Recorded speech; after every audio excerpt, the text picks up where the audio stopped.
Nie wszystko zrobiłem. Jeszcze bym może coś zrobił więcej, albo poprawił nieco, ale generalnie jestem zadowolony z życia. No i wybieram się na piwo do Abrahama.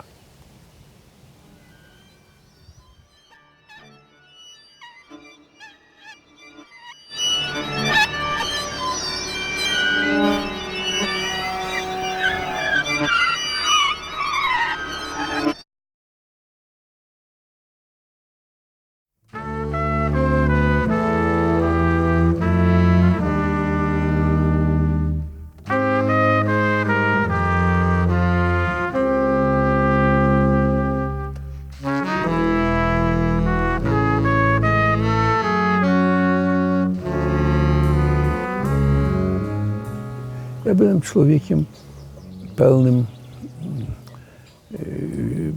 wielu gorzkich doświadczeń i trudnych przeżyć. Najcięższe było znalezienie się w sytuacji politycznej, po sytuacji historycznej, której byłem świadkiem, po tragediach rodzinnych, po tragediach osobistych, po tragediach Rzeczypospolitej, po wygnaniu z ojczyzny. Przecież w końcu ja musiałem przymusowo opuszczać ziemię wschodnie i szukać miejsca tutaj na zachodzie. Ja miałem wewnątrz zawsze jakieś opory, hamulce, jakąś ocenę negatywną wielu rzeczy, które się działy wokół mnie i w których nawet uczestniczyłem.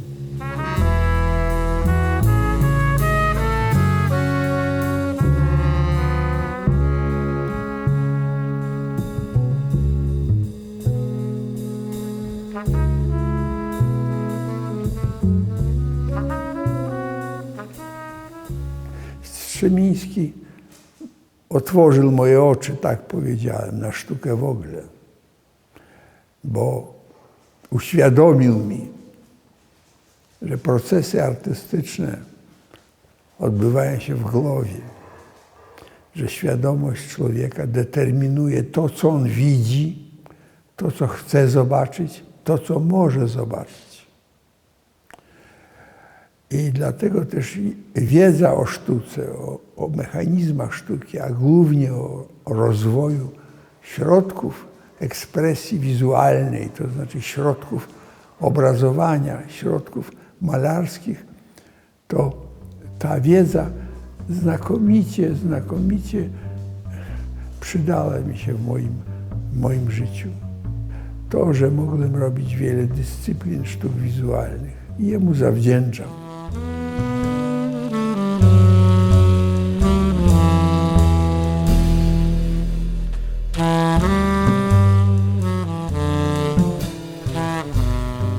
Czy ja robiłem awangardę, będąc młodym człowiekiem w szkole Strzemińskiego? Myślę, że nie. Myślę, że to był dopiero początek mojej drogi. A to szumne hasło awangarda może być odniesione, musi być odniesione do wielkiego mego mistrza Strzemińskiego. Natomiast ja nigdy o sobie nie mogłem powiedzieć, ani kiedyś, ani dzisiaj, że jestem przedstawicielem awangardy. Bo co to jest awangarda? Jest to konsekwentne dążenie naprzód, wybieganie ponad codzienność. Nie udawało mi się zrobić sztuki, która by uleciała dalej niż codzienna rzeczywistość.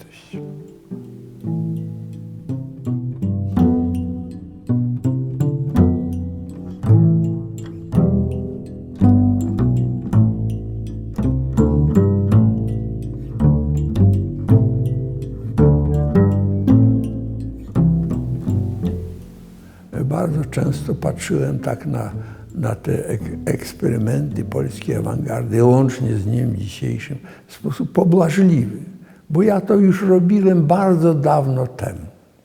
Po prostu ten mój niepokój, ja się zająłem troszkę poezją. Była wtedy opracowana przez Warzyka antologia poezji francuskiej, wydana w latach 40. Ona bardzo na mnie wpłynęła, bo ja poznałem ideę nadrealizmu, ideę poezji takiej awangardowej francuskiej z lat 20. I w tym duchu pracowałem. Pracowałem nawet w malarstwie, starając się ten nurt poetycki jak gdyby przemienić przy pomocy formy czy koloru na wizję plastyczną. Dlatego moje prace, te, które robiłem do szuflady, one i dzisiaj są awangardą.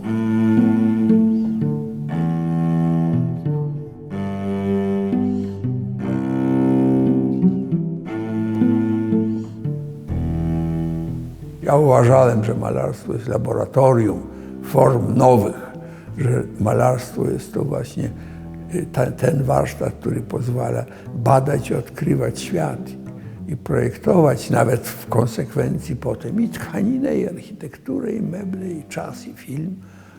No, więc ja wolałem się przenieść na malarstwo.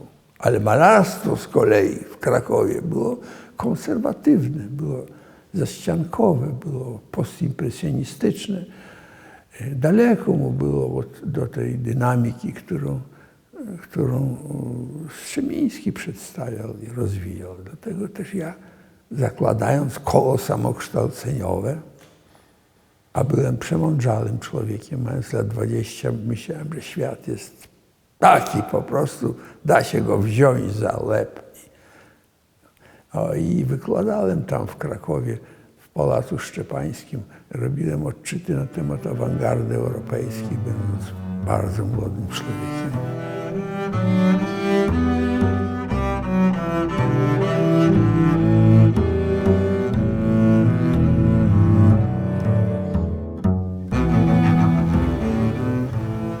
My chcieliśmy zrobić coś, co byłoby nową formą, nową ekspresją, nowym komunikatem. Jakąś taką sztukę, która by była zdolna unieść dramat, czy pokazać dramat naszego pokolenia i naszego czasu.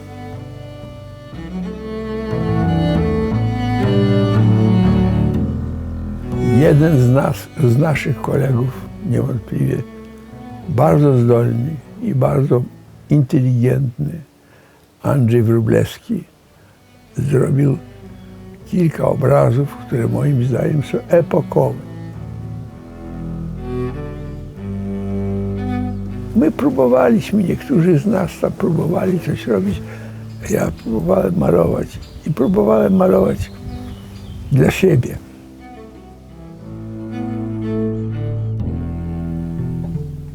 Moja sztuka nie była dobrą, taką, którą ja bym powiedział, o, to był dobry okres. Ja robiłem sztukę do szuflady. No, i taki byłem rozdwojony, rozdarty. Jak gdybym pokazał moje prace z lat 40. robione do szuflady i lat 40. robione na zaliczenie w akademii i lat 40. robione, czy lat 50.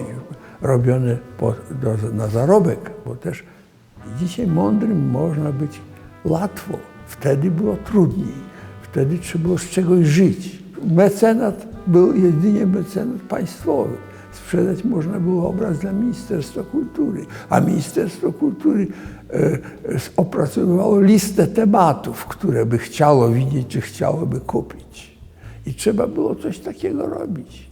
I z takich obrazów, które do dziś usprawiedliwiają siebie i mnie, to jest na przykład osiedleńcy, czy ludzie na ziemiach odzyskanych, nasza ziemia.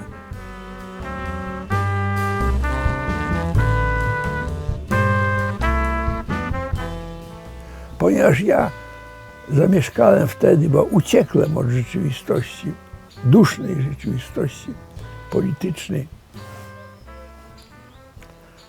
na wieś, do wsi Krzyże. I tam namalowałem portrety moich sąsiadów. I ten obraz został zauważony na ogólnopolskiej wystawie jako obraz niezły. Taki był mój, nazwijmy to w cudzysłowie, socrealizm. Bo to była jakaś próba realizmu, jakiś kompromis w stosunku do tego, co robiłem do szuflady.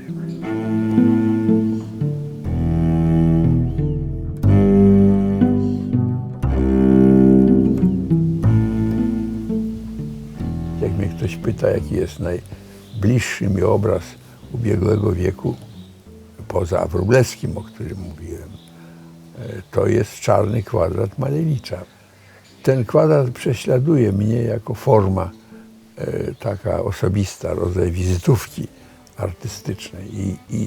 Ten czarny prostokąt, który u mnie jest czarnym rąbem bardzo często, czy formą zbliżoną do kwadratu, niekoniecznie kwadratem, tylko jakąś czarną plamą w obrazie, zgeometryzowaną oczywiście, uporządkowaną. To jest mój znak niejako rozpoznawczy. To nie, ja nie mam monopolu na to zapewne. W świecie nie jestem jeden, ale taką mam pokusę zawsze, żeby ten znak jakoś gdzieś tam wkomponować.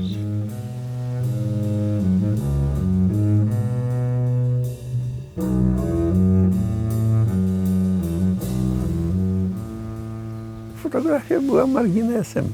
Fotografowałem to, czego nie zdążyłem narysować, co nie było do narysowania, a było ciekawe. Fotografia jest dokumentem tego, co widziałem i co przeżyłem. Jest to rodzaj szkicownika osobistego.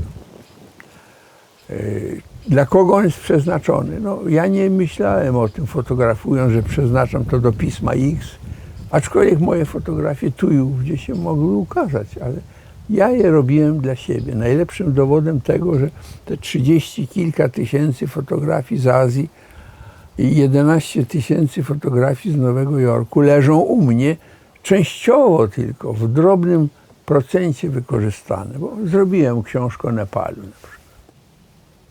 Zrobiłem wystawy o Indiach, wystawy o Mongolii, architekturę Azji. Zrobiłem wystawy o Wietnamie, robiłem wystawy fotograficzne sumujące moje podróże.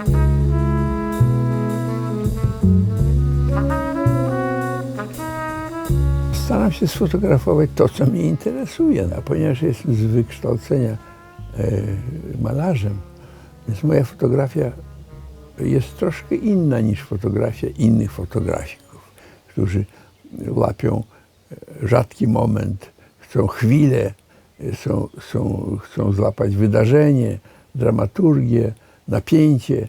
Ja natomiast może bardziej zwracam uwagę na konstrukcję form pewnych, przestrzeni, na poezję wynikającą ze światła, z układów formalnych, czyli bardziej może estetyczne sprawy mnie interesują, a mniej może reportaż i wydarzenie.